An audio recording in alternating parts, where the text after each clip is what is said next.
আমি প্রথমবার পিঠে বানাইলাম, তাও আবার দুধ পুলি পিঠা, আর খেতে যে এত সুন্দর হবে। তো গুড মর্নিং সবাইকে, কেমন আছো তোমরা সবাই? আশা করছি সবাই ভালো আছো, আমিও অনেক অনেক ভালো। তো আগের ব্লগে তোমরা তো দেখে নিয়েছো যে আমাদের বাড়িতে আমার দিদি এসেছিল। দিদিরা আসলে তো বাড়িটাকে মুছে দিয়ে যায়, কারণ ওরা তো জানেন যে আমি একা একা কাজ করি। ওরাও যখনই আসে তখনই আমাকে একটু কাজে হেল্প করে দিয়ে যায়। তো আজকেও সকালবেলা উঠে কিছু মাটি নিয়ে আসতে বললো, তো ওকে মাটি কিছু এনে দিলাম।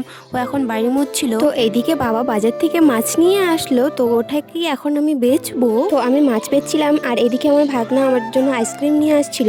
তো সেটাই একসাথে আমরা দুজন মিলে খেলাম। তারপরে তোমাদেরকে ভিডিও শুরুতে তো বলেই দিলাম যে আজকে আমাদের বাড়িতে দুধ পুলি পিঠে বানাবো। এখন আমি নারকেলটাকে কোড়াতে বসেছি, আর এদিকে আমি নারকেল থেকে জলগুলো বের করে নিচ্ছিলাম। যে আমার দিদি যখনই আমাদের বাড়িতে আসে সারাদিন শুধু কাজ আর কাজ, সারাদিন রাত শুধু কাজই করে। জানো তো, দিদিরা আসলে আমার কোনো কাজই করতে হয় না, কারণ ওরা সব কাজই নিজেই করে নেয়, আমাকে করতেও দেয় না। দিদিরা যে 2 দিন থাকে, সে দিদি 2 দিন তো আমার রেস্টই থাকে বলতে পারো। তো আমি আগের একটা ভিডিওটাতে তোমাদেরকে তো বলেই দিয়েছিলাম যে আমিও একদিন ট্রাই করবো পিঠে বানার, কারণ আজ পর্যন্ত কোনোদিনও আমি পিঠে বানাইনি, কিন্তু আজকেও বানাবো। কিন্তু আজকেও দিদি থাকবে আমার সাথে। দুপুরবেলা খাওয়া দাওয়া কমপ্লিট করে সোজা রাত্রিবেলা আমরা সবাই মিলে বসছি পিঠে বানাতে। দিদি বাকি পিঠেগুলো বানাবে, কিন্তু আমি শুধু দুধ পুলি পিঠেই বানাবো, কারণ আমারও খুবই পছন্দের দুধ পুলি পিঠে। আর হ্যাঁ, তোমরাও কমেন্টে জানিও তো কে কে দুধ পুলি খেতে পছন্দ করো। আমার সব থেকে ফেভারিট দুধ পুলি যদি কারো হাতে থাকে, তাহলে সেটা হলো মায়ের হাতে দুধ পুলি খেতে আমার ভীষণ ভালো লাগতো। আজকে আমি নিজে বানাবো দুধ পুলি পিঠে, আর দেখবো যে আজকে কিরকম হয় পিঠেগুলো। এদিকে দিদিও বাকি পিঠেগুলো ভেজে নিচ্ছিল, আর এখন আমিও দুধ পুলি পিঠে বানাবো। তো